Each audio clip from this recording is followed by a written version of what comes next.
1993-2023, 30 ans, 3 décennies, 3 dizaines d'années, depuis l'adoption le 17 octobre 1993 du traité de Port-Louis portant fondation de l'OHADA. Et depuis lors, les praticiens du droit des 17 pays membres de l'OHADA n'ont cessé de développer et d'implémenter des outils juridiques en faveur de l'amélioration du climat des affaires au sein des pays membres de l'OHADA. 30 ans plus tard, un bilan s'impose assurément, dans un contexte marqué par des crises multiformes d'une part et la résurgence des principes ESG, environnement, social et gouvernance d'autre part. Peut-on évoquer les principes ESG sans s'appesantir sur la RSE? Cela est quasiment impossible car ces deux concepts, ou plutôt ces deux notions, sont intrinsèquement liés. Peut-on également mener une analyse au sujet de la RSE, qui est liée au fonctionnement des entreprises en tant qu'acteurs de l'économie, sans tenir compte du droit OHADA qui régule le fonctionnement et la gestion des entreprises? Cela est également impensable, tout au moins de notre point de vue. Le café juridique placé sous le thème l'OHADA et la RSE, deux vecteurs de développement durable et inclusif, résulte de la prise en compte de ce contexte et des réflexions menées par l'équipe de rédaction des Insights de l'Écho. Afin de plancher sur cette thématique, nous avons le plaisir de réunir dans le cadre du panel de ce café juridique deux juristes familiers des problématiques liées au droit OHADA et à la RSE. Il s'agit de Doutia Habib Traoré d'une part et de Séverin Eudes-Poiti d'autre part. À l'entame de cette rencontre, nous nous empressons de les remercier une fois de plus d'avoir bien voulu créer des fenêtres dans leurs agendas respectifs pour prendre part à ce café juridique. Merci encore à vous et on va embrayer avec la première préoccupation en vous laissant la parole pour vous permettre déjà de vous présenter à l'attention des personnes qui nous écoutent. Excusez-moi, j'ai un chat dans la gorge, je suis un peu... je ne suis pas souffrant, mais je suis en convalescence. Bon, j'espère que je tiens le rythme quand même pour vous. Ça va. Voilà. On va passer la parole. Je ne sais pas si vous voulez qu'on procède par ordre alphabétique comme la dernière fois. C'est vrai, tu me comprends dans ce que je suis en train de dire. Oui. Bon, si c'est le cas, ça veut dire que Poitiers, ça vient avant Traoré. Auquel cas, Séverin, tu as la parole. D'accord, merci. Bonjour à tous. Je ne sais pas si tout le monde m'entend. Douti, tu m'entends? Oui, je t'entends. D'accord. Avant toute chose, je voudrais d'abord vous remercier de me faire participer à ce café juridique et aussi remercier Ivan de me permettre d'élargir mon champ de connaissances parce que avec toi, je constate que je fais connaissance chaque semaine, sinon toutes les 2 semaines, des talents africains et je suis plus qu'heureux de cette opportunité que tu m'offres. Merci à vous et j'espère que ma modeste contribution vous permettra aussi peut-être d'en savoir un peu plus, bien d'élargir le champ d'expertise de la question qui est citée. Donc, merci d'abord. Donc, moi, je suis Séverin Poiti, juriste d'affaires senior de nationalité gabonaise et justifiant de 13 années de pratique du droit, principalement dans le secteur pétrolier au Gabon. Donc, j'ai fait mon droit en Tunisie, où je suis sorti nanti d'un master 2 en droit privé des affaires de l'université Ibn Khaldoun. Et donc, désireux d'être performant, j'ai obtenu un autre diplôme en management de ressources humaines et des certifications en droit OHADA et en technique bancaire et financière. Donc, à propos de mon expérience extra-professionnelle, je peux dire que j'ai créé le premier club de mon droit en Tunisie pour vulgariser le droit OHADA, mais aussi améliorer l'employabilité des étudiants subsahariens en Tunisie. Comme vous le savez, la Tunisie n'est pas un État parti au traité de l'OHADA.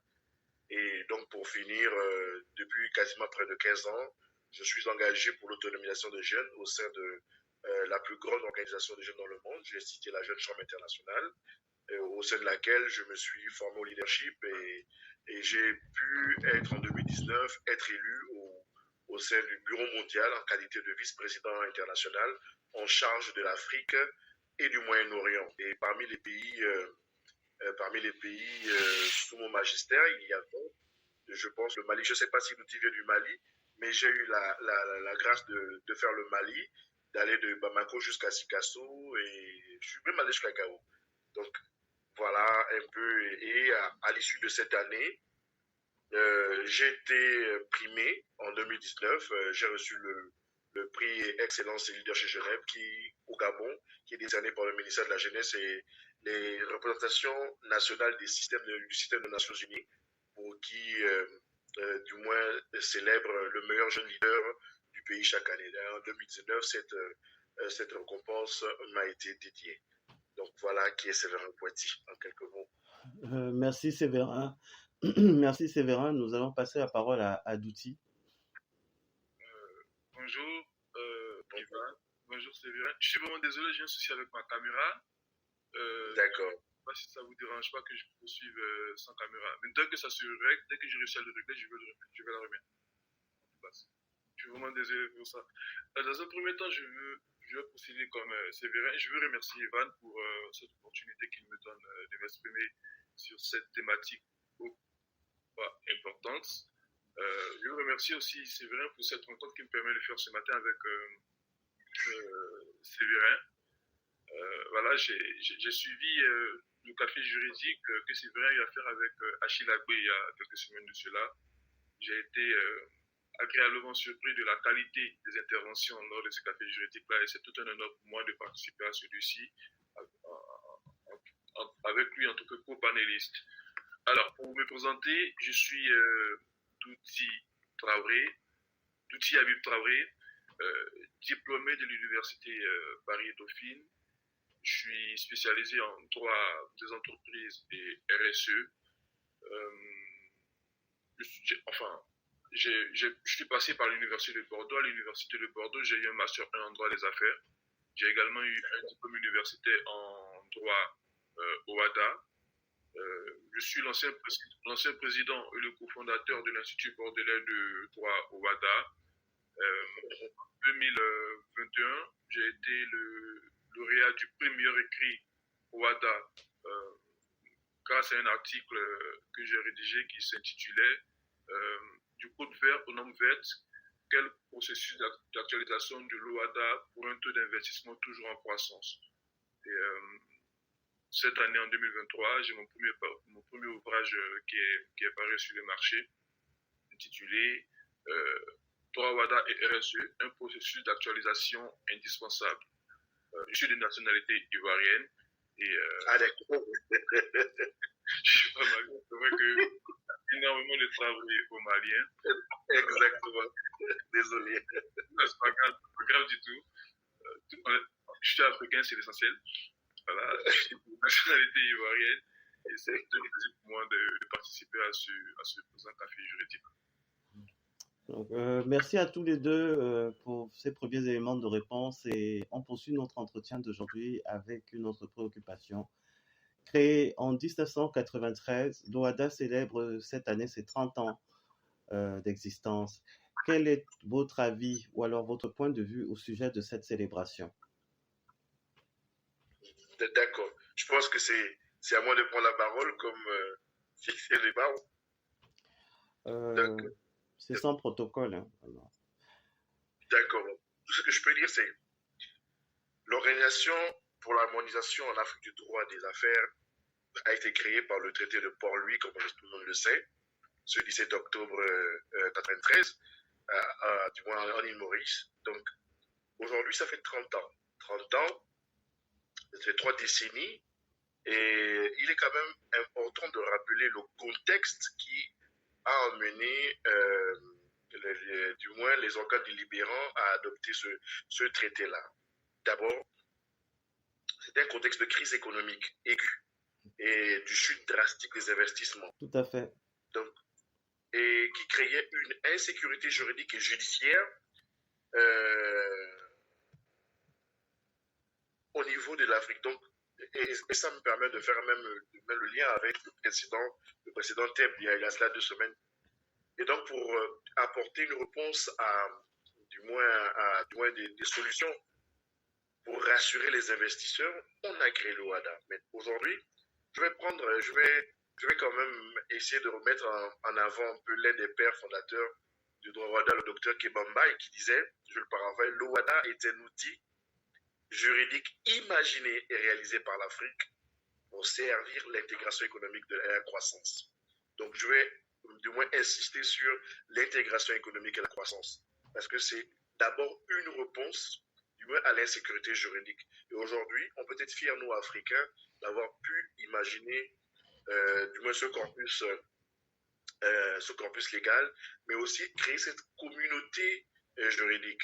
Et ça, c'est une grande réussite. On met souvent en avant ce que l'Afrique n'a pas pu faire ou ce qu'elle n'arrive pas à faire, mais aujourd'hui, après 30 ans, nous pouvons dire que le bateau a été bien mené, même si aujourd'hui, et je suis aussi fier, avec les publications des auteurs comme Douti, dans son évolution, dans ses modifications, les principes RSE et RGE devront être pris en compte par les organes délibérants pour du moins coller à l'actualité du contexte économique de maintenant. Donc aujourd'hui, en tant que praticien du droit, je suis très fier d'appartenir à cette communauté et de pouvoir dire que oui, voici quelque chose que les Africains ont imaginé et qui réussit. Voilà ce que je peux dire. Merci Séverin Douti. D'accord, merci. Merci surtout d'avoir remis les choses dans son contexte, Séverin. Moi, pour répondre à cette question, je vais me tenir au présent avant de jeter un regard rétrospectif sur l'évolution de cette belle organisation-là. Douti, si c'est possible de relever un peu le volume parce que le son de ton côté est moins... enfin, je ne sais pas si on va dire... Voilà. Je vais essayer de parler peut-être un peu plus fort parce que voilà. Mon volume il est assez maximum. D'accord. Et là, c'est mieux comme ça ou là, c'est mieux. Là, c'est mieux. Moi, je t'entends très bien. D'accord, super. Alors, donc, je disais, d'aucuns diraient qu'avoir 30 ans, c'est avoir le plus bel âge de la vie. Exactement. Certes, 30 ans pour un humain n'est pas forcément l'équivalent de 30 ans pour une organisation. On est d'accord. On peut toujours dire qu'une organisation qui atteint cet âge ne peut plus être considérée comme une jeune organisation. Et de ce fait, elle doit faire preuve de plus de maturité, de plus de garantie et de plus de responsabilité. Parlant de responsabilité, j'y vois la nécessité pour l'OADA de concrétiser au plus vite l'intégration de la RSE dans son dispositif. Merci. C'est d'ailleurs sur ce projet que je travaille depuis un moment en faisant des propositions. Toutefois, je reste assez rassuré au regard de ce que j'ai pu constater. Quand je parle de ce que j'ai pu constater, je veux parler de la volonté affichée par les dirigeants de l'OADA lors du Conseil des ministres du 25 mars 2021 de voir la RSE être prise en compte dans son dispositif. J'ai été davantage rassuré quand j'ai lu sur oada.com que le cabinet Afrique RSE avait été retenu pour mener une étude sur les modalités de cette intégration de la RSE dans le droit WADA. Là, j'ai compris que nous étions en train de passer de la parole aux actes. M'inscrivant dans une démarche beaucoup plus rétrospective, ce que je peux dire, c'est que l'OADA, comme l'a dit Séverin, a su faire ses preuves au fil des années. D'un droit qu'on targuait d'être un copier-coller du droit français, ce qui est d'ailleurs faux, l'OADA est devenu aujourd'hui un droit qu'on copie, voire qu'on vole. J'en ai pour preuve le projet du Code européen des affaires, qui est un projet ambitieux mené sur le continent européen dans le but d'unifier, d'harmoniser le droit des affaires sur ce continent-là. Dire que l'on n'a pas regardé l'OADA pour mettre en place ce projet-là serait quand même pas une chose avérée. Je vais aller un peu plus loin et pour un cas beaucoup plus flagrant. Je vais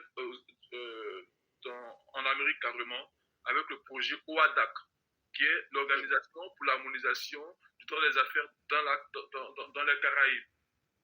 Là, vous voyez, même dans le nom, on y sent. On sent la volonté de faire comme ce que l'Afrique a déjà fait. Alors, au regard de ce qui précède, si je veux tomber dans une sorte de personnification, je dirais que l'OADA est Et cette belle dame-là est une belle dame qui marche sereinement vers un futur certain et beaucoup plus responsable. Elle a certes été critiquée, mais aujourd'hui, elle séduit. Surtout, elle s'embellit avec le temps, car euh, plus le temps passe, on voit la volonté des dirigeants de cette organisation de l'améliorer. Voilà ce que je peux dire concernant le trentenaire de cette organisation, qui, je l'espère, sera célébré de façon assez spéciale parce que, comme je l'ai dit, 30 ans, ce n'est pas un âge comme les autres. Et je pense que les éléments doivent pouvoir marquer le coup. Merci à tous les deux pour ces éléments de réponse. Nous retenons prioritairement comme élément de réponse concernant cette deuxième préoccupation qu'il se dégage de la part de chacun de vous un véritable sentiment de fierté d'appartenir à la communauté OHADA, de faire partie des personnes qui s'activent pour faire bouger les lignes à travers le développement de solutions dans le cadre de la pratique du droit OHADA. Et nous retenons également que l'OHADA, suivant ce que vient de nous dire Douti, on va utiliser l'expression très imagée qu'il a bien voulu partager avec nous, que l'OHADA est une belle dame qui marche sereinement, qui séduit au-delà des frontières du continent africain, qui séduit au niveau de l'Europe, qui séduit au niveau de l'Amérique, et une jeune dame devant qui s'ouvre un boulevard avec de belles perspectives d'avenir. Est-ce que c'est bien ça? C'est parfaitement ce que j'ai imaginé, ce que j'ai dit. D'accord. Merci. Et nous poursuivons donc notre échange avec la troisième préoccupation ce matin, s'agissant des liens entre l'OHADA et la RSE.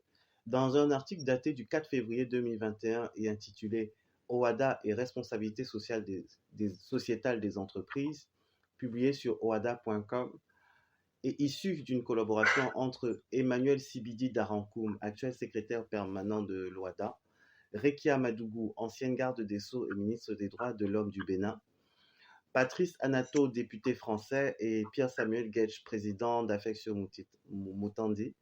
D'après ces derniers, l'OHADA, en tant que cadre réglementaire de référence, se doit de construire des obligations RSE adaptées aux territoires concernés. Partagez-vous ce point de vue? Je pense, Ivan, que je répondrai rapidement par l'affirmative. Parce que, bon, d'abord, je tiens d'abord à saluer la qualité de la contribution des éminents auteurs, qui, cet article-là, apportait un élément supplémentaire dans le débat de la RSE dans l'espace OHADA. La responsabilité sociale des entreprises, je la définis comme la contribution volontaire des entreprises aux enjeux du développement durable. Une entreprise qui pratique la RSE va donc chercher à avoir un impact positif sur la société tout en étant économiquement viable. Donc, je partage. Je reviendrai pour dire ceci, qui va mettre en évidence un peu le caractère, comme l'a dit Douti, aujourd'hui important, et qui est donc dont l'enjeu est cerné par par l'organisation OHADA, qui travaille, du moins qui, à travers les productions de plusieurs auteurs, est en train, comme l'a dit Douti, il y a un cabinet qui a été commis pour faire des propositions. C'est une bonne chose. L'OHADA a été imaginé à un moment où les États africains ont constaté une baisse drastique des investissements. D'accord. Et la réponse, du moins, la cause de cette baisse drastique des investissements a été pointée du doigt, c'était l'insécurité juridique et judiciaire. Donc, on a imaginé un corpus pour répondre à ce besoin-là. OK, nous avons réalisé cela. Ce qu'il faut dire aujourd'hui, une entreprise qui se veut performante au XXIe siècle doit intégrer dans sa démarche les principes RSE et ESG. C'est indispensable parce que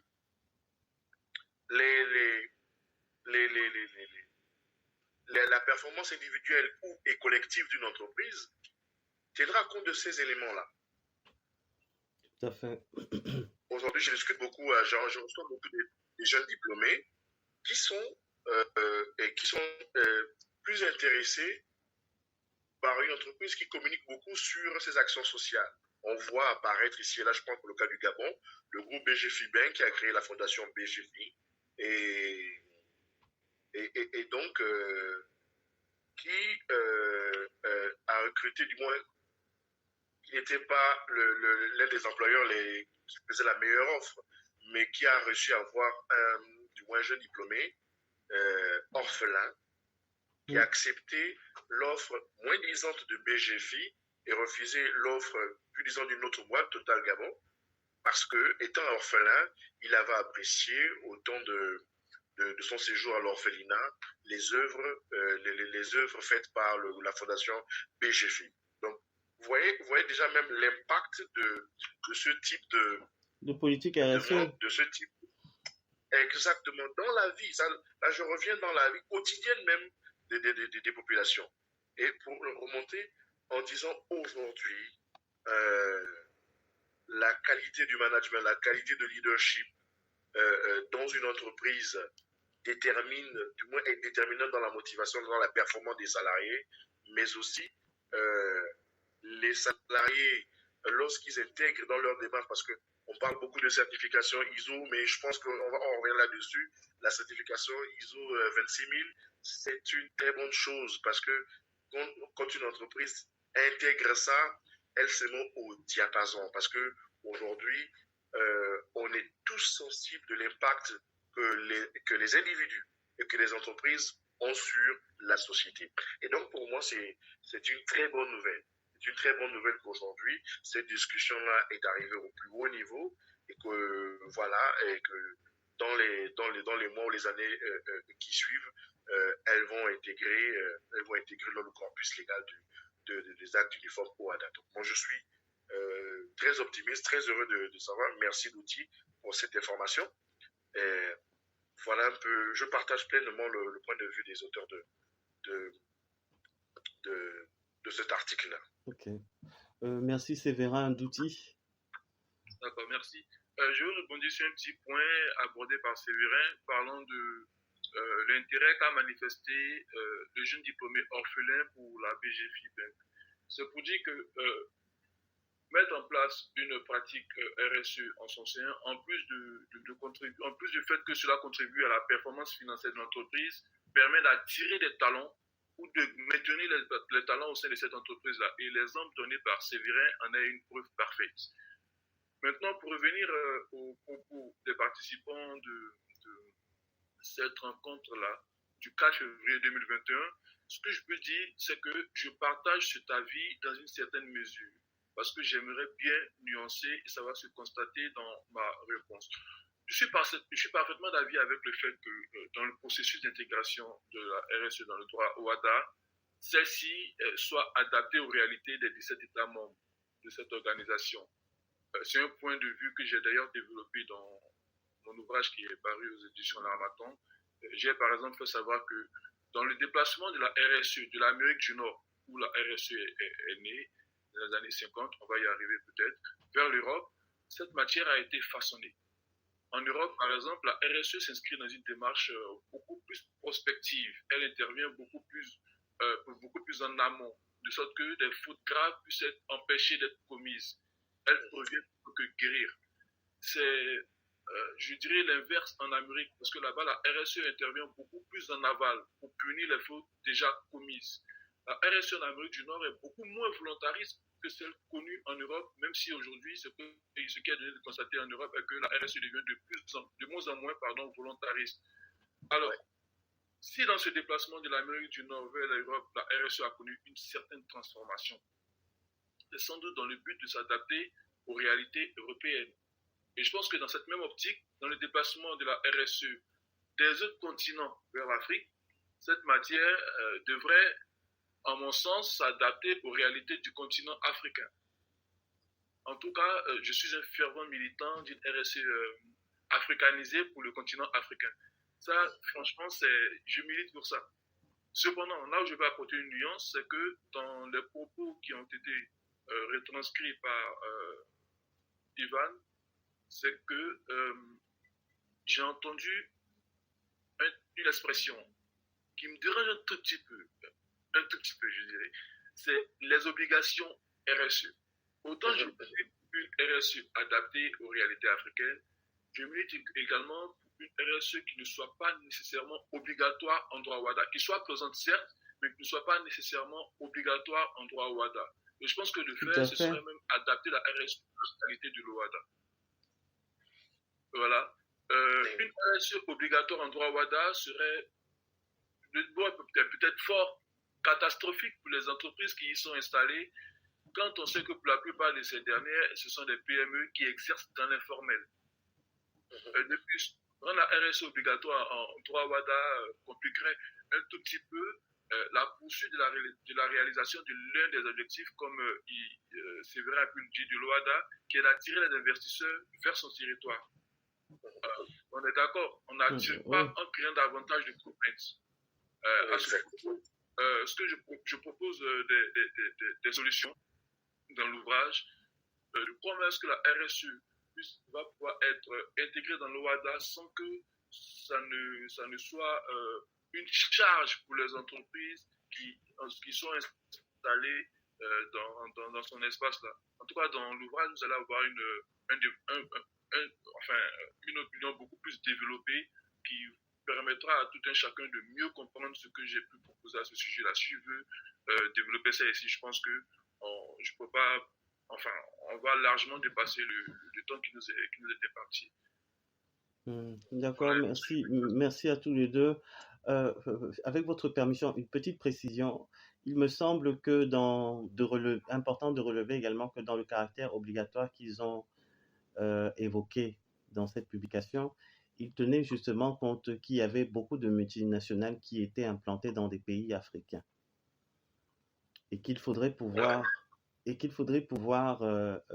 comment dire ça, je sais pas, c'est pas forcer la main, mais je pense que pouvoir agir auprès de ces structures-là qui sont des multinationales afin qu'elles développent des politiques RSE qui sont véritablement profitables en termes de développement durable pour les économies des pays dans lesquels elles sont implantées.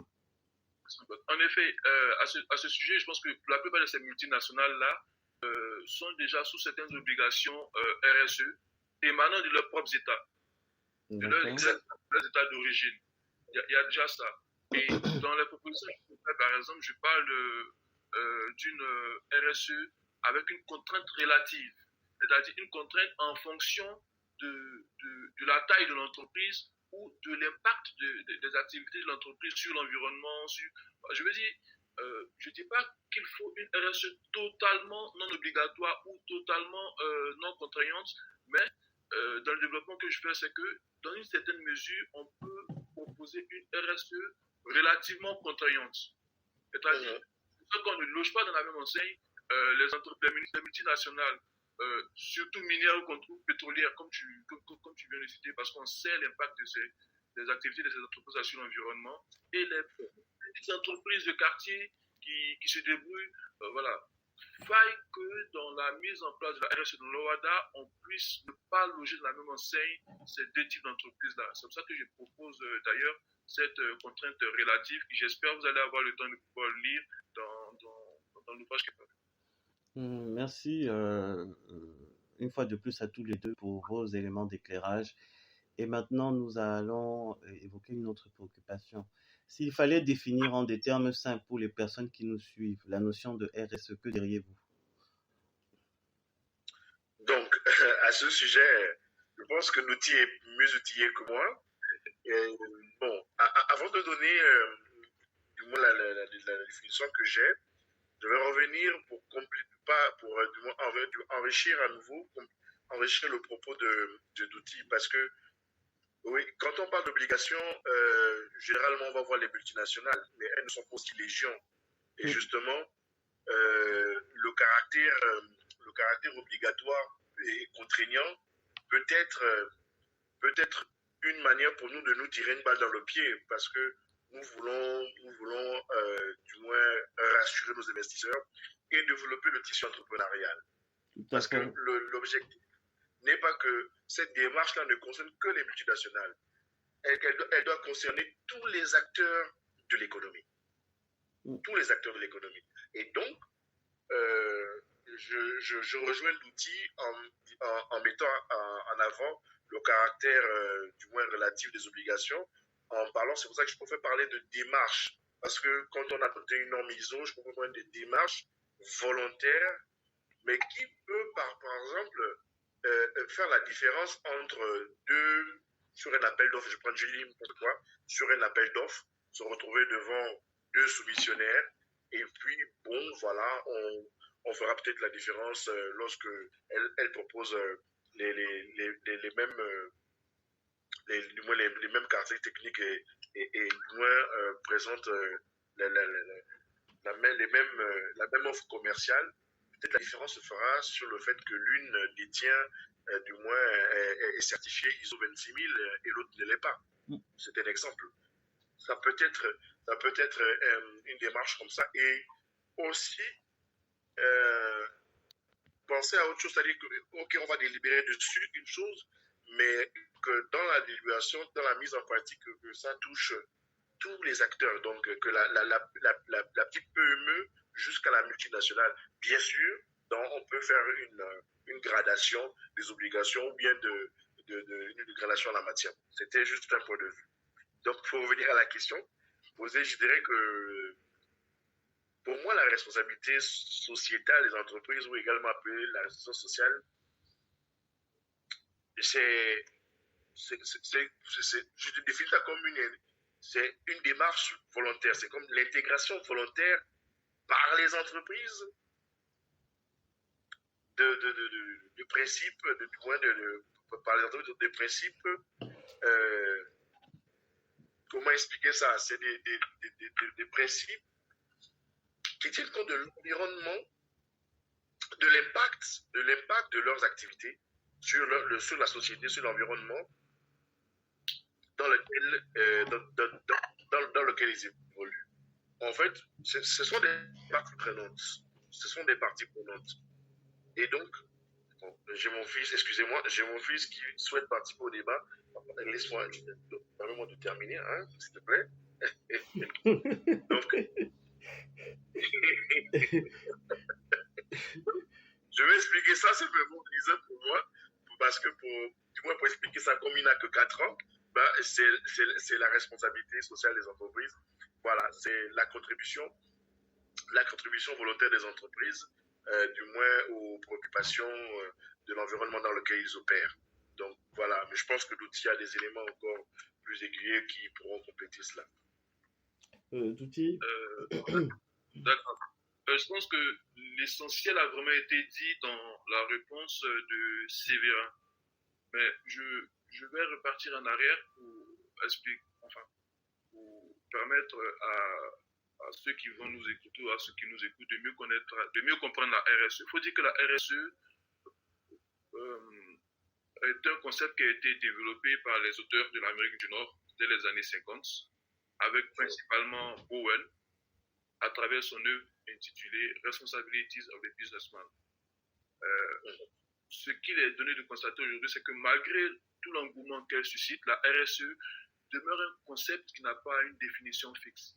Et souvent même, on constate que cette définition-là manque de clarté et de précision. Néanmoins, quand il s'agit de définir la RSE, moi personnellement, je m'en tiens à la définition de la Commission européenne qui la présente comme la responsabilité des entreprises vis-à-vis des effets qu'elles exercent sur la société.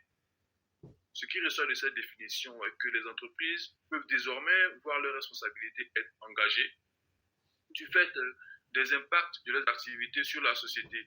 De ce fait-là, outre les objectifs économiques, les entreprises doivent désormais viser des objectifs, cette fois-ci non économiques, que soit par exemple la préservation de l'environnement, comme l'a dit Séverin, le respect des droits humains, la prise en compte des données climatiques ou encore la prise en compte d'aspects sociétaux. Voilà comment je peux décrire terre à terre et vite fait la RSE pour que tout le monde puisse comprendre et savoir ce que c'est.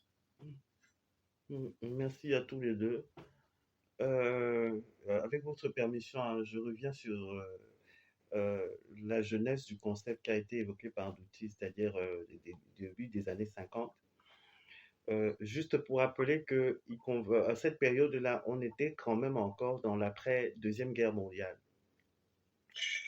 et dans un contexte marqué par une volonté de reconstruction et de relance des économies, pas uniquement orientée vers faire de l'argent, mais en s'assurant que les activités développées du point de vue économique seraient profitables même aux populations. Donc, en fait, je tenais juste à faire cette petite précision-là. Parce que sauf erreur de ma part, c'est bien le même esprit qui a été réitéré dans la définition de la RSE consacrée par la suite au niveau de l'Union européenne.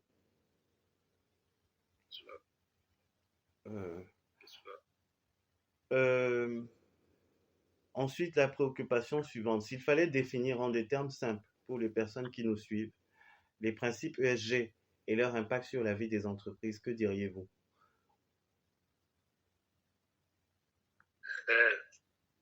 Bon, d'abord, il faut préciser que l'acronyme ESG signifie environnement social et gouvernance. Et cela se rapporte à trois principaux facteurs qui permettent d'évaluer le caractère durable d'un investissement. Donc, vous voyez là, on rentre maintenant dans la notion de développement durable. Oui. Donc, voilà, il tire son objet d'un concept de la triple performance, également appelé le triple P, personne, planète, profit. Et donc, voilà, ça prend naissance dans les années 90, toujours en Amérique du Nord. Et je tiens quand même et Douty l'a évoqué plus haut, à différencier, enfin, la nuance qu'on peut relever, qui permet de différencier la RSE et l'ESG, c'est de considérer que la RSE est comme quantitative et déterminée par des considérations et des engagements internes à l'entreprise. Et la ESG comme la RSE est qualitative. La RSE est qualitative et la ESG est quantitative et déterminée par des exigences externes. Donc on a la RSE qui a un caractère interne et qui est qualitative et la ESG qui est externe et qui est déterminée par des exigences externes. D'accord. Donc c'est ce que je peux dire. Merci Séverin. Douty. Je pense que l'essentiel a été dit par Séverin. C'est tellement difficile d'intervenir après lui parce qu'il dit déjà tout. Voilà. Donc, ce que je peux rajouter, c'est que les critères ESG, comme il a dit, sont regroupés au sein de trois domaines: environnemental, social et gouvernance. Ce que je peux rajouter, c'est qu'ils permettent, les critères sont les critères financiers qui permettent de mesurer le niveau d'implication des entreprises dans le déploiement de leur politique RSE. Voilà. Par conséquent, ils sont dit que ces critères-là ne visent pas les performances financières des entreprises. Ils sont plutôt orientés vers l'éthique et la durabilité. La prise en compte aussi de ces critères ESG-là permet aux entreprises d'améliorer leur performance sur leur image. Je crois que Séverin l'a dit. Et elle favorise, bien entendu, l'éligibilité aussi de ces entreprises-là aux labellisations des fonds ISR, des fonds d'investissement investissement socialement responsable. Okay. Une nuance importante, c'est ce que vient de faire Séverin, c'est que généralement, il y a une question qui, moi personnellement, me revient assez. C'est la différence entre la RSE et les critères ESG. J'espère qu'à travers la réponse de Séverin ou à travers ce que je vais dire dans les prochaines lignes là, la différence sera beaucoup plus claire dans l'esprit de ces personnes qui confondaient ces deux notions-là. La RSE, comme je l'ai dit tantôt, selon la Commission européenne, est la responsabilité des entreprises vis-à-vis des effets qu'elles exercent sur la société, tandis que les critères ESG sont des critères extra-financiers qui permettent d'évaluer, si on veut faire tout simple, la politique RSE de ces entreprises-là. Elles sont certes liées, mais elles ne sont pas pareilles. Donc j'apporte cette précision en plus de la nuance qu'a déjà faite Séverin lorsqu'il tenait sa réponse. Merci à tous les deux. Et on va poursuivre donc avec la norme ISO 26000 qui a déjà été évoquée par chacun d'entre vous dans certains éléments de réponse que vous avez donnés aux préoccupations précédentes. Qu'est-ce que la norme ISO 26000? Bon, déjà, il faut dire que c'est une norme, du moins c'est une norme de niveau de standard international qui définit le périmètre de la RSE autour de certaines thématiques. Je pense que conventionnellement, il y a 7 thématiques qui sont retenues. Il y a la gouvernance de l'organisation, les droits de l'homme, les relations et les conditions de travail, l'environnement, la loyauté des pratiques, les questions relatives aux et les communautés et le développement. Je verrais outils. Depuis une dizaine d'années, je prends le cas du pétrole où j'exerce depuis quasiment près de 13 ans. J'observe chez les majors comme Total, Perenco, Blue Waters, Valco. J'observe l'apparition d'un nouveau poste au sein de ces entreprises-là. Il y a maintenant des responsables RSE et local content. D'accord. RSE et local content. Voilà. Et au départ, c'était d'abord simplement, on va dire, responsable de communauté, mais même l'évolution de la dénomination du poste et de son contenu du monde montre la prise en compte de la RSE dans la démarche de l'entreprise. Parce qu'au départ, c'était un monsieur de la zone qui s'occupait de communiquer avec des actions sociales dans la population qui avoisine le lieu où l'entreprise exploite. Aujourd'hui, ce n'est plus ça. Aujourd'hui, c'est quelqu'un qui est sorti des universités, qui était spécialiste, qui parle du local content et qui, du moins, travaille sur tout le panel même, le panel qu'offre. Et donc, dans cette démarche-là, je sais que déjà, ici au Gabon, il y a une entreprise que je connais, Blue Waters, qui a déjà engagé cette démarche-là. Donc, c'est juste pour relever le fait qu'aujourd'hui, cette démarche est prise en compte parce qu'ils se sont même rendus compte que du moins cette démarche-là impacte même la motivation individuelle et collective de leurs salariés. Et donc, si ça impacte du moins la motivation, ça va impacter la performance individuelle et donc la productivité de l'entreprise. Et donc, plus l'entreprise a été créée à la base pour faire du profit, donc ça menace leur profit.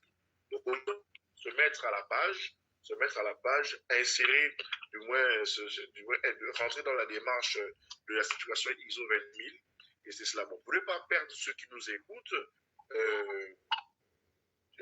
retenir simplement que la norme 26000, ISO 26000, c'est une norme qui pose les jalons d'une piste de réflexion qui afin d'inscrire dans tous les types d'organisations dans la démarche RSE.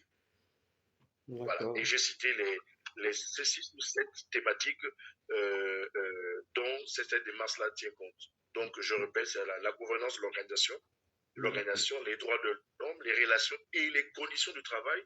J'insiste sur ça, les relations et les conditions de travail, l'environnement, la loyauté des pratiques, les questions relatives aux consommateurs, les communautés et le développement local. Parce que pour le cas du pétrole, en termes de loyauté, vous connaissez un peu du moins la volonté manifeste de l'État gabonais dans le vaste chantier qu'est l'environnement. Et donc, elle est vraiment à cheval dans le respect des normes environnementales. Merci Séverin. Douti. D'accord. La norme ISO 26000, pour répondre à ta question, Ivan, est un document normatif qui a été publié en 2010. Sur ce document-là, ce sont 99 pays qui, pendant 5 années, ont travaillé pour aboutir à la publication de cette norme-là. Séverin l'a dit tantôt, la norme ISO 26000 est un outil d'accompagnement aux organisations dans la mise en œuvre de leur politique RSE. N'étant pas une réglementation, c'est-à-dire n'étant pas une hard law, ISO 26000 n'impose donc pas d'exigence. Là, on est purement dans la soft law, ce que je souhaite pour la RSE dans le droit OHADA. Elle propose, comme Séverin l'a dit, aux organisations 7 principes destinés à les accompagner dans le changement de leur comportement. Ce que j'aimerais préciser, c'est qu'à côté de la norme ISO 26000, qui certes est très important, il existe plusieurs autres normes aussi avec lesquelles la norme ISO 26000 n'est pas forcément incompatible. Ce sont par exemple la norme ISO 14001 qui concerne le management environnemental, ou encore la norme ISO 9001 qui concerne le management de la qualité. Voilà ce que je peux dire assez brièvement sur la norme ISO 26000, Séverin ayant déjà dit l'essentiel. Merci encore à tous les deux pour ces éléments d'éclairage. La préoccupation suivante était spécifiquement dédiée aux 7 grands principes ESG. Aux 7 grands principes de la norme ISO 26000 que vous avez déjà présenté, notamment Séverin, dans les éléments de réponse qu'il a apportés dans le cadre de la définition de la norme ISO 26000. Simplement pour pouvoir permettre à ceux qui nous suivent de bien les intégrer, je vais seulement demander si c'est possible pour l'un ou l'autre d'entre vous de pouvoir les réitérer ou alors les rappeler. Exactement. Bon, voilà, juste dire qu'en fait, juste ce que j'ai cité, ce sont les thèmes, d'accord, et de manière plus explicite, il y a certains thèmes. Merci à Douti d'avoir apprécié, parce que en parlant de la norme 14001, qui est en fait, en termes de normes ISO, ce sont des normes complémentaires. Hein. Et j'ai bien aimé, j'apprécie beaucoup du moins cet élément que tu as relevé et qui va très bien aiguiller nos auditeurs. Donc, j'ai cité les grands thèmes là, mais les principes qui sont retenus, c'est d'abord la responsabilité de rendre compte. La responsabilité de rendre compte, la transparence, le comportement éthique, le respect des intérêts des parties prenantes, le respect du principe de la laïcité, le respect des normes internationales de comportement et le respect des droits de l'homme.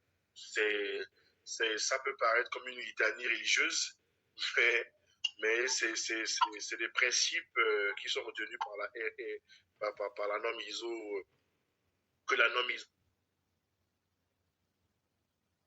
Allô? Allô? Allô? Oui, allô? Allô? Voilà, allô? Oui, excusez-moi, j'ai eu un souci, mais je suis de retour. Bon, nous, on avait continué à discuter entre nous sur, voilà, je faisais part à d'outils de l'évolution du poste, d'un poste. On est parti de responsable de communauté dans les sociétés de l'amont pétrolier à un responsable RSE, ensuite aujourd'hui responsable RSE et local content. Donc, juste pour mettre en évidence qu'au niveau même des majors, ce qui rejoint l'argument avancé par Douty plus haut, cette démarche-là est déjà prise en compte. Et donc, le fait qu'aujourd'hui l'OADA, du moins, ça fasse l'actualité un peu des réflexions au sein de l'organisation OADA, c'est une bonne chose parce que ça permettra aussi à ces entreprises, ces multinationales-là qui ont des filiales dans nos pays, et que cette démarche-là soit prise en compte dans leurs pays respectifs et suivie avec la même vigueur au sein des pays où ils exploitent les matières premières. C'est très intéressant ce que tu dis, Séverin, parce que on constate que les entreprises, dans leur prise en compte des principes regroupés dans la norme ISO 26000, se font naître de nouveaux postes, comme tu l'as dit là. Moi, je pense par exemple au Chief et au début des années 2000 au sein aux États-Unis. Le Chief Happiness Pfizer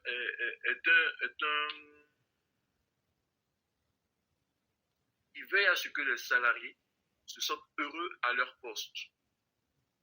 Et voilà, il est donc le premier garant de la qualité de vie, communément appelé QVT, au sein de l'entreprise. Et je pense que c'est parce que les entreprises ont davantage voulu prendre en compte les principes de la norme ISO 26000 que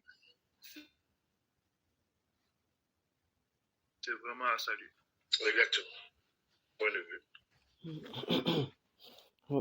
Merci à tous les deux et on poursuit donc avec la préoccupation suivante.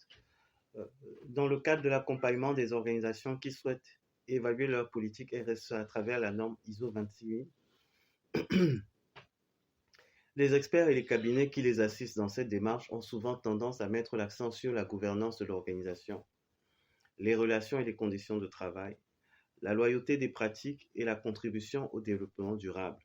Qu'en pensez-vous?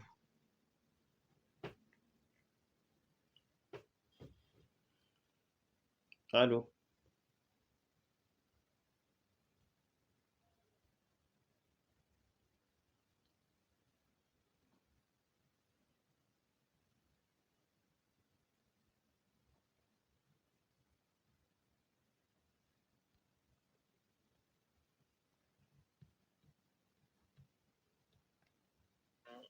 Voilà. Allô?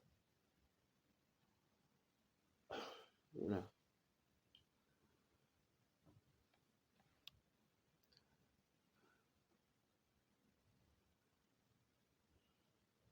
Allô? Le but premier d'une organisation, c'est d'atteindre l'objectif qu'elle s'est fixé. Pour une société, le but c'est de faire du profit, simplement dit.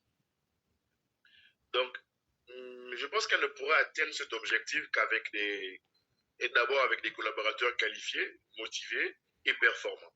Donc, nous savons très bien que la qualité de la gouvernance, la qualité des relations au travail et la qualité des conditions de travail impactent fortement la performance individuelle et collective au sein d'une organisation.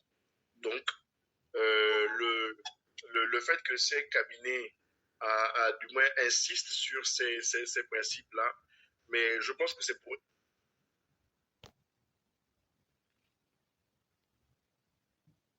du moins à être mieux armés pour poursuivre l'objectif de performance économique et sociale aussi, parce qu'aujourd'hui, il y a l'indice de performance sociale au sein des entreprises. Exactement. Donc, la performance économique et sociale sont atteintes, mais aussi, le plus important, c'est la pérennité de l'entreprise. Parce que on connaît, comme on dit, je peux rappeler Churchill, si vous me dites que l'éducation coûte cher, essayez l'ignorance et vous verrez les dégâts que cela peut provoquer. Donc, c'est juste pour dire que bon, ça c'est quelque chose, vraiment, c'est bien qu'ils insistent dessus parce que ça garantit non seulement la performance économique, la performance sociale, mais aussi, le plus important, la pérennité de l'entreprise. En effet, est-ce que je peux dire à ce sujet par rapport à l'accent sur ces critères. Moi, je pense que dans l'accompagnement des entreprises dans l'élaboration de leur politique RSE, les principes sur lesquels on va devoir mettre l'accent sont ou seront en fonction de certaines spécificités liées, je pense, à la typologie de ces entreprises-là, à leur contexte, à leur environnement, mais aussi à leur secteur d'activité. Voilà. Une activité qui existe, par exemple, je sais pas moi, dans le domaine du cacao, ne doit pas forcément avoir une même politique RSE qu'une entreprise pétrolière ou minière. Enfin, je pense que oui. l'accent sera mis sur un principe, sur certains principes selon le secteur d'activité de ces entreprises-là. Toutefois, pour te rejoindre dans ce que tu disais, il pourra y avoir où il y a des principes qui sont propres à toutes les entreprises, nonobstant leur typologie, nonobstant leur contexte, nonobstant leur environnement, même leur secteur d'activité. Et parmi ces principes, je pense qu'il y a ceux qui concernent la gouvernance de l'organisation, parce que toute entreprise qui souhaite avoir de meilleures performances doit pouvoir prendre en compte ce principe-là. Par exemple, la loyauté des pratiques, aujourd'hui, c'est vraiment d'actualité. Aucune entreprise, je pense, ne peut s'en éloigner parce que ça peut, par exemple, permettre de se mettre à l'abri de tout ce qui est corruption, accusation de corruption et tout. Et la contribution au développement durable qui permettra, bien entendu, d'apporter sa pierre à la réalisation des ODD, des objectifs de développement durable. Je pense qu'il y a des principes qui, malgré tout, malgré le secteur, malgré la typologie des entreprises-là, vont demeurer. Et je pense que c'est principalement pour ça que ces cabinets-là s'orientent beaucoup plus vers les entreprises qui ont été citées par Ivan tout à l'heure dans l'accompagnement de ces derniers-là dans le déploiement de la politique RSE. Ensuite, nous avons une autre préoccupation dans le contexte actuel marqué par les incertitudes. Quel est votre point de vue concernant la résurgence des principes ESG ?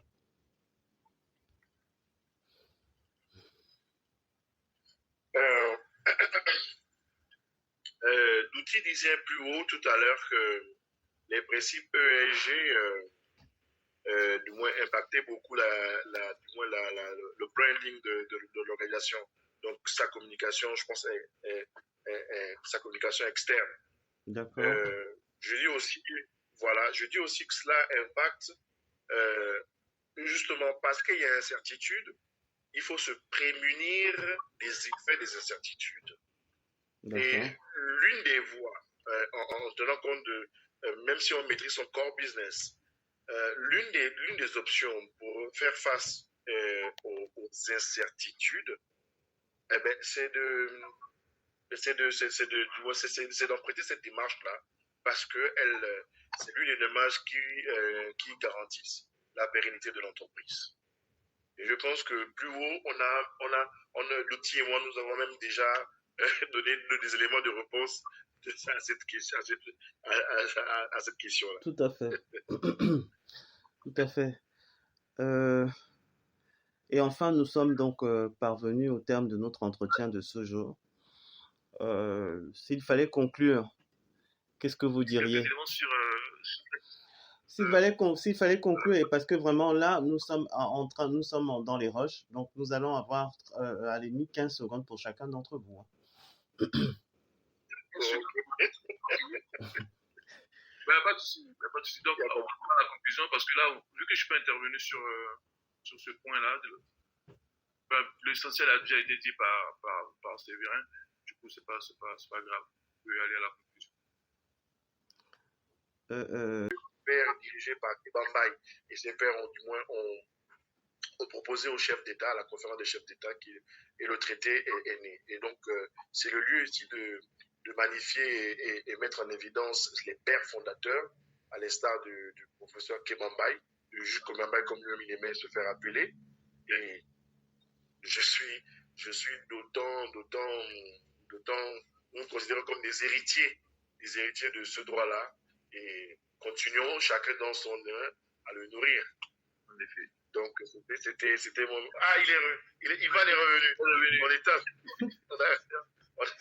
On avait conclu. Oui, bon. excusez-moi, moi Pas de souci. je vais vous demander, s'il vous plaît, de pouvoir, pardon, de pouvoir reprendre pour qu'on puisse enregistrer, Ouais, parce que c'est ça le challenge en fait, sur la d'accord, conclusion. d'accord. D'accord. Bon, s'il faut se reprendre, c'était juste dire qu'aujourd'hui, l'OADA a 30 ans. 30 ans que ce droit est pratiqué dans un espace qui réunit une grande communauté de praticiens. Et c'est aussi l'occasion pour nous de magnifier la fécondité intellectuelle des pères fondateurs, à l'instar de Kemambaï, qui, avec certains hauts éminents juristes, ont imaginé ce droit-là que nous pratiquons aujourd'hui. Et donc, un droit dynamique euh, euh, qui n'est pas parfait, mais avec le dynamisme de sa doctrine, dont nous avons là comme co-panéliste l'un des acteurs d'outils, avec son ouvrage déjà, le dynamisme de sa doctrine, mais vraiment nourri avec la question d'actualité qu'est la RSE, nourrit son évolution. Et nous avons évoqué tout au long les éléments qui mettent en évidence la prise en compte des questions RSE par l'organisation, les organes même de l'OADA. Donc aujourd'hui, c'est une année où nous devons magnifier du moins ce droit-là. Doutil l'a dit plus haut, nous sommes même copiés. Donc soyons fiers de ce que nous avons comme atout, mais ne restons pas sur cette fierté-là. Disons, comme le droit est du moins est jonché sur la société qui est dynamique, l'activité économique est dynamique et fluctuante, notre droit aussi doit suivre, doit s'insérer dans ce dynamisme-là. Et l'un des pans de ce dynamisme-là, c'est la prise en compte des principes RSE dans sa démarche. Donc, voilà. Merci Séverin. Douti. D'accord. Moi, je pense que, comme l'a dit Séverin, aujourd'hui, l'OADA a 30 ans et on doit être fier du fait que, pour une fois, les Africains ont eu le nez creux sur la question de l'harmonisation du droit des affaires bien avant l'Europe. Pour une fois, ce n'est pas l'Europe qui fait et c'est nous qui suivons. C'est nous qui faisons et c'est l'Europe qui suit. Je pense qu'on doit être très fiers à ce niveau-là. Et pour conclure, pour revenir à la thématique de ce café juridique-là, pour conclure, je disais tantôt que j'allais tenter d'apporter une réponse à la question de savoir si la RSE si l'OAD et la RSE sont effectivement deux vecteurs du développement durable et inclusif. Je disais que, en ce qui concerne la RSE, la question ne se pose pas. La question ne se pose presque pas parce que cet échange-là nous a permis de comprendre aisément que la RSE est bien entendu un vecteur de développement durable et inclusif. Toutefois, pour ce qui est de l'OADA, je disais qu'il y a un effort à faire afin que l'OADA soit considéré comme un véritable vecteur de développement durable et inclusif. Il y a un effort à faire, certes, mais ça ne veut pas dire qu'il n'y a rien qui a été fait. Déjà, je veux préciser que si l'OADA souhaite être considéré comme un véritable vecteur de développement durable et inclusif, il va falloir très tôt, très vite intégrer la RSE en son sein, comme je l'ai déjà dit. Toutefois, je l'ai dit aussi, ça ne veut pas dire qu'il n'y a rien qui a été fait. Il y a des efforts qui ont été faits et je veux parler par exemple de la note 35 du CISCOADA qui depuis 2017 prévoit une publication d'informations portant sur les valeurs de la RSE. Je disais qu'il est désormais fait obligation à toutes les entreprises dont les activités économiques ont un impact sur l'environnement de fournir des informations environnementales et sociales.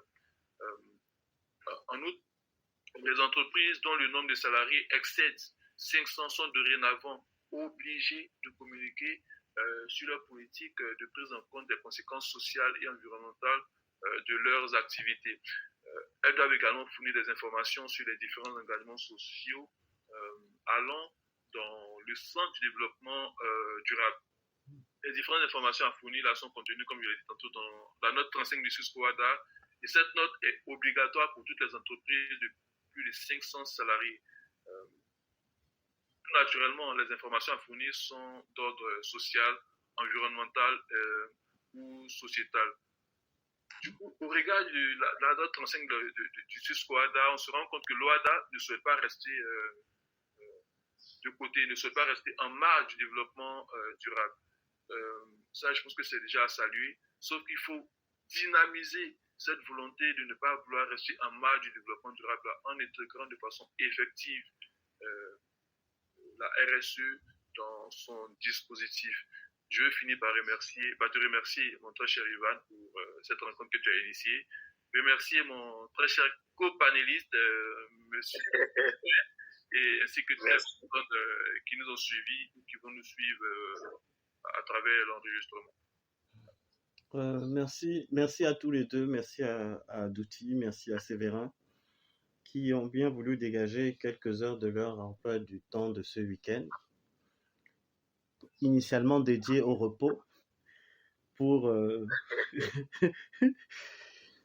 sacrifier à l'exercice de ce café juridique afin de nous édifier sur la problématique suivante.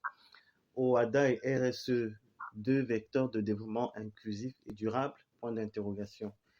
Et nous retenons au sortir donc de ce café juridique que de leur point de vue respectif, si la RSE est effectivement un vecteur de développement durable et inclusif, l'OADA, lui, a encore des efforts à faire, tout au moins sur le plan de l'inclusion et de la durabilité. Et pour atteindre ces objectifs-là, les efforts à mener sont à mener afin d'intégrer, je ne sais pas si on va parler des principes RSE dans la législation OADA, afin de pouvoir s'assurer que effectivement le droit OADA est un vecteur de développement durable et inclusif. C'est pour savoir si c'est résumé très brièvement effectivement ce que vous nous avez dit tout au long de l'échange que nous venons d'avoir. Exactement, c'est très bien résumé. C'est très bien résumé. Ok. Ben, sur ce, moi je vous laisse. Je vous dis merci. Merci particulièrement parce que bon, l'organisation de cette rencontre n'a pas du tout été évidente. D'abord, il y a eu, le rendez-vous manqué de jeudi dernier, je crois bien, et les jeux de poursuite pour pouvoir caler les agendas des uns et des autres. Bon, ouais, c'est pas facile. C'est assez trivial, mais en même temps, je veux dire, c'est toujours édifiant, on apprend tous les jours. Et exactement. Vraiment, merci à chacun d'entre vous. Merci pour les contributions que vous avez partagées avec nous. C'est toujours assez agréable pour nous parce que c'est enrichissant. D'abord du point de vue humain, à travers les rencontres qui sont effectuées, mais également du point de vue intellectuel, à travers les connaissances qui sont acquises, qui sont partagées. Nous espérons nous retrouver avec vous tout au long de l'année, encore sur d'autres thématiques. Et voilà. C'est ce que je peux dire. C'est nous qui te remercions, Ivan, pour cette initiative. D'accord. Sur ce, bon, cette fois-ci, c'est la bonne. Bon week-end à vous et à bientôt. Merci. Que Dieu vous bénisse davantage. Merci, merci.